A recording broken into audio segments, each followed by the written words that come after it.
One of the sneakiest things that can stall any sort of creative project before we even get started is color. Not the tools, not the instructions. No, it's just sitting there thinking, do these colors even look good together? And then suddenly it's 30 minutes later or a couple of hours later, let's be honest, and we're still staring at cardstock or yarn or vinyl or the paint and second guessing everything. If that's you, there's nothing wrong with you and you are not alone. Your brain is trying to make 1,000 tiny decisions at once and it gets overwhelmed. So today, I don't want to give you a lecture on color theory or ask you to use or memorize the color wheel. That's all really pretty boring and hard to do, honestly. Instead, I want to give you a handful of simple color recipes that you can lean on anytime you feel stuck, as well as my super easy shortcut to picking brand new colors that look and feel good together to use whenever you get stuck or just need a fresh look. Hello everybody, Jennifer Maker here. Let's talk all about how to choose colors for all of your projects. I've got cardstock, colored pencils, paint, vinyl, some color decks, got some yarn here, lots of color in general, right? You can apply these ideas I'm about to share with you to pretty much anything you make. Paper crafting, painting, knitting, even decorating a room. Think of this video as a shortcut library. You don't have to remember everything. Just notice the color combinations that make you think, ooh, I like that, or whatever feels good, and then borrow those. So like what I'm going to show you is if I do this and then this works. Or if I have these two and add this, that works. So that's it. No quiz, no police, no rules police, just some easy cheats. And I have a cheat sheet to share with you at the end so you don't even have to take notes. So let's play with color today without all of the overwhelm. That's my favorite part. All right, my first recipe is what I call the grown-up primary colors. So do you remember red, yellow, and blue from school? Those are the three primary colors, and those are fine. They always look good together. Let's just take a closer look, shall we? So if you use these pure colors straight out of the box, your project can sometimes feel like a classroom or a toy aisle or a nursery, right? But if you soften or shift them, they suddenly become very inviting and more interesting too. Let me show you. So think ruby red instead of fire engine red, goldenrod or mustard instead of bright yellow, teal, denim, or navy instead of pure royal blue, right? So here are our colors from before. You still get this energy, but it feels grown up and intentional, right? Use this for anything you want to be vibrant and happy, vintage. It's great for home decor, excellent for holiday projects. It's also really good for anything you use on social media because it photographs really, really well. And by the way, I started with these primary colors as my first recipe because if you've seen my projects, you know these are my favorites. I use ruby red, sunflower yellow, and turquoise blue all the time, year after year, and I love them without fail. I never get tired of this combination, which by the way is the best test of your color choices. Just remember the key is to shift it a bit. So not just, red, blue, yellow, but ruby red, turquoise, and goldenrod. Okay, so let me just show you these two side by side again so that you can see what I'm talking about. So here are the pure primaries, right? Now see how I shifted them, right? This is cool. They're both great. This is fine.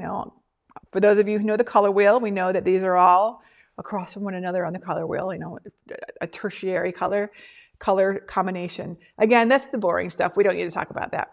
This one here, this one is fun, right? And it doesn't look like we're in kindergarten. Nothing bad with kindergarten, just, it's grown up, right? Okay, now let me show you an example because I'm going to try to show you some real examples too, not just the color cards. So this project here has those colors in it, right? So this is our studio that we're in right now on Maker Farm, and you can see the turquoise blue and the ruby red and the golden yellow, sunflower yellow, right? And they look awesome together and they're They're energetic and happy and positive colors. I really, really like them. This project, by the way, you could make this. I don't recall the number. I will put any projects that I share today in the description of this video if you want to make them. But this is our farm shadow box series, and we actually have a design for each of the 4 seasons, and this is summer. And a little note here, because you might have noticed the things here sitting on my desk. So I learned color. Well, okay, we all learned color in school, right? But after school, in high school, I went to trade school to learn how to be a graphic designer and a printer, like, you know, on a printing press. And I learned color with a Pantone color swatch book. And it's really helpful to see shades and tones and stuff like that, right? But this is how I really learned how colors work together, and the whole idea of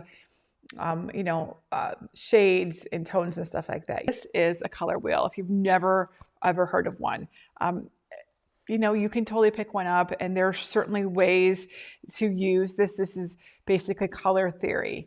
I think that it can be complicated though, which is why I didn't want to go into a lot today. Instead, I just want to give you some shortcuts today, okay? But if you really, really want to dive into it, color wheels are helpful, right? And everything I tell you today is going to be true to those things. You just don't have to know all those things to do that. Recipe number 2. 2 neutrals and 1 soft color. So let's start super simple. Think of this as your want to look calm and pretty and not clash recipe. All you do is you pick 2 neutrals. Now we've got here a nice white and a oatmeal, I would say, right? So neutrals, right? So neutrals are light, not super saturated colors. That's the easiest way if you're unfamiliar with that term, right? So here are 2. And then all you do, so it could be any 2 neutrals, any 2 you like. It doesn't have to be white and tan. It can be soft grays, soft blues, those sorts of things, right? And then to that, you add a 3rd color, right? Aren't these beautiful? So it could be a blush pink, a mint green, a soft blue. This one is more of a mint. These cardstock sheets here give you an instant soothing palette. They work for gift tags, banners, printables, rooms, you name it, right? Really, really pretty colors. So here are 2 neutrals. And then to that, we add a pastel. Isn't this so pretty? This is very, very pretty, right? So that's all you do. I'm going to show you my office, which I am in the process of decorating, okay? So it is not done. I actually only started doing this about a week or so ago, so it's pretty basic still, I would say. Much more to go. But I'm going to actually show you photos that I took this morning of it. Okay, so the first one is this. Okay, so you can see the creamy white on the trim and tan on the floor, and then the soft blue on the walls. It is so soothing. I love it. I love this room. Now, if your project feels too pastel, right, because sometimes that can make it seem a little young, right, like a nursery or something, you can deepen that soft tone 1 notch darker, and suddenly it feels more grown up. Just a little tip there for you. And this is a great default combo when you don't know where to start, right? Really, really nice and easy.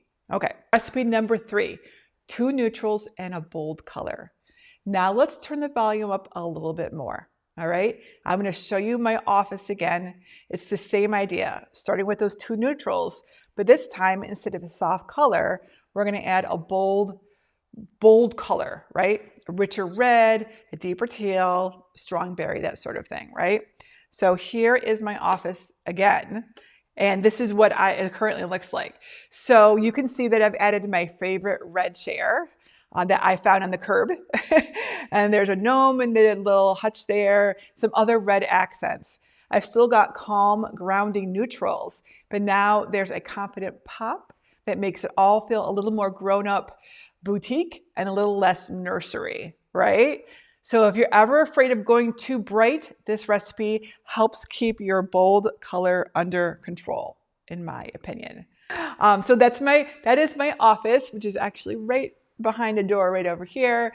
I have more to add, and as you can see, my Christmas tree is looking a little sad, but I actually just got a whole bunch of really fun vintage decorations for it to put on it, you know, like tinsel and like tinsel garland and some like super retro ornaments. And that's what I'm going to do with it. And it's going to be so awesome. And I cannot wait. And, but again, I'm going to stick to a color scheme, which is, as you can see, I've got my neutrals. So I would consider silver to be in there because it's really like a gray, right, in this context. And then you'll see blues and reds, and that should be pretty much all we really see. Yes, there's going to be other colors that show up, but they're going to be smaller colors, not the ones that your eyes are drawn to. I am a big fan of red, as you can tell. All right, so recipe 4 is 2 shades of the same color, a monochrome pair. So let's talk about a really easy way to look very sophisticated with almost no effort. Pick one color you love and then grab a lighter or darker version of the same color. That's it. Right? So this could be a light green and a deep green, a pale blue and a navy, a light lilac and a rich plum. These monochrome pairs always look intentional and calming because they're related, they're family. You can use them alone, or you can add, you can do this is my next recipe, 2 shades of one color plus a bold. So you can take that monochrome pair and you can add a bold color. So a light green, dark green, and light green, dark green, and red, or light blue and navy and burgundy, or lilac, plum, and dark gray.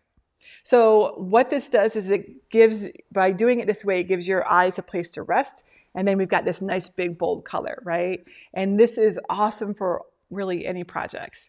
Great for quilts, vinyl signs, rooms, right? Because I'm basically doing that.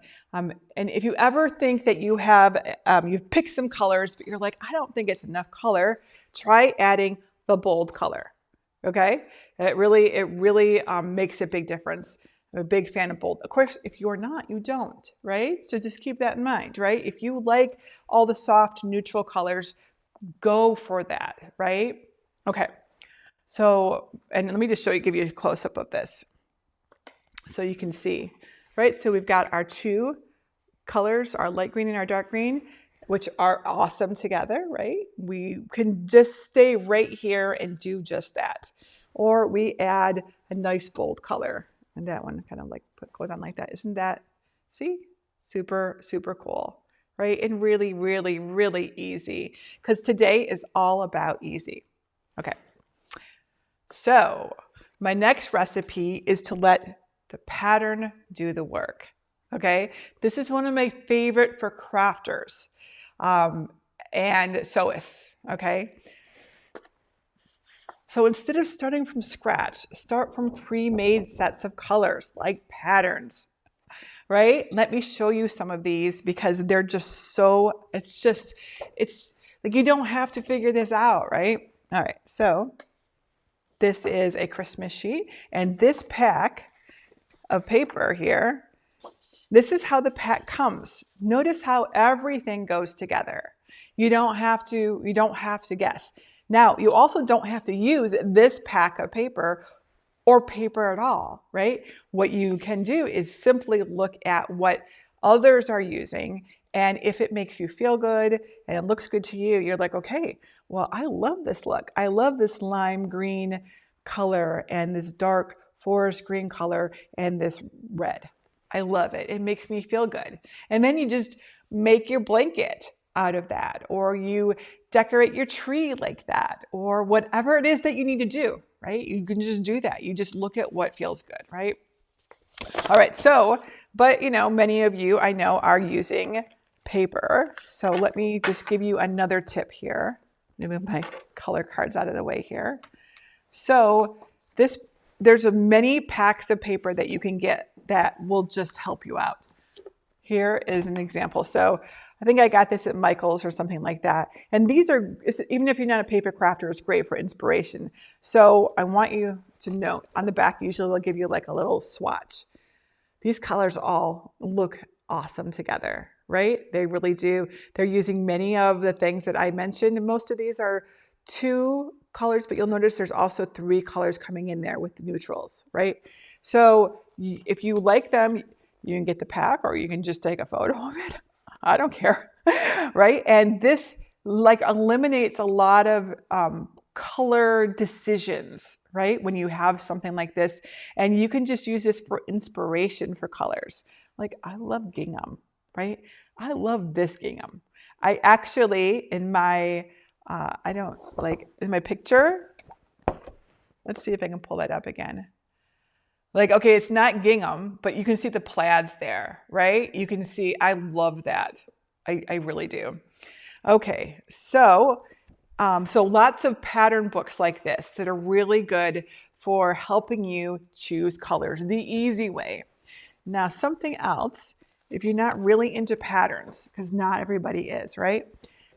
So they sell these packs that are themed, color tones, right? So this is the autumn pack, but you can see all the colors here. These colors are all going to go together.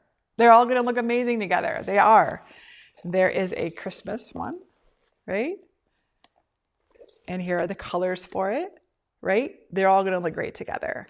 And then they also, there's several of these. I got a few of them out. This is earth tones, right? And you can see all the colors here. Things like this are really useful if you're using paper or just want to use your paper as inspiration for coming up with new colors. They have excellent taste in colors. I love their paper and their choice and their combinations. As an example, I got this out here. So this is 2 neutrals and our soft pastel, right? I think that this is mint and this is oatmeal and this is, I'm just checking, straw. They have names for their colors, right? So aren't they pretty? Yeah. So really, really easy. You don't have to like go, it doesn't have to be hard. It doesn't have to be hard. Next, my cheat for coming up with a brand new color combination that is not in a book or whatever, like not something like that. Go find something anywhere with more than 1 color in it. All that matters is that you absolutely adore it and it makes you feel good to look at. This is now your cheat.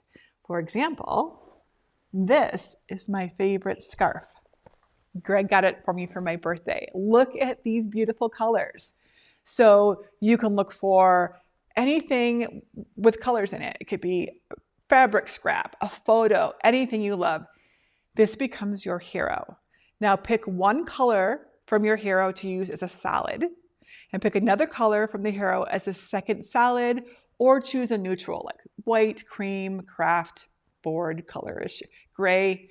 And then you can give it a friend, either a lighter or darker version of itself or a neutral. Now, I do want you to stop at 3 to 4 colors. You almost never need any more than that to make a beautiful combination.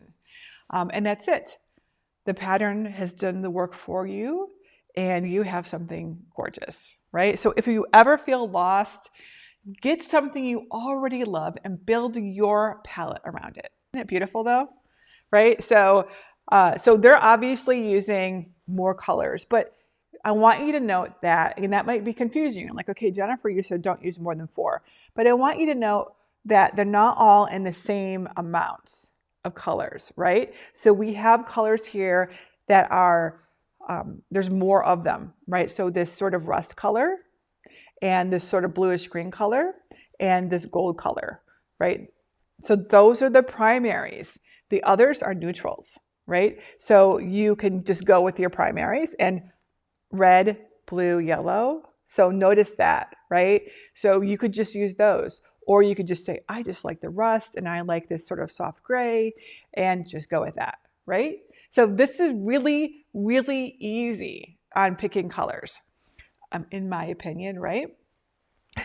Often this is exactly how I pick colors. I find something I love, something that I look at and I'm like, oh, this is so good. I'm so envious of whoever chose those colors. I think that, right? And I'm like, but I can choose those colors too. And I can absolutely, and I do. Pretty much everything that you see me, see me make, use, whatever, I've had some sort of inspiration for out in the world, or something I saw online, or something like that. And I just adopt it for myself. I might change it a little bit, I might tone it down or brighten it up, because I really do like bright colors, specifically bright red, right? It's like a little dark. It's not a pure red, right? This red's pretty close to it. And actually, that is a really, really important thing that we should talk about too.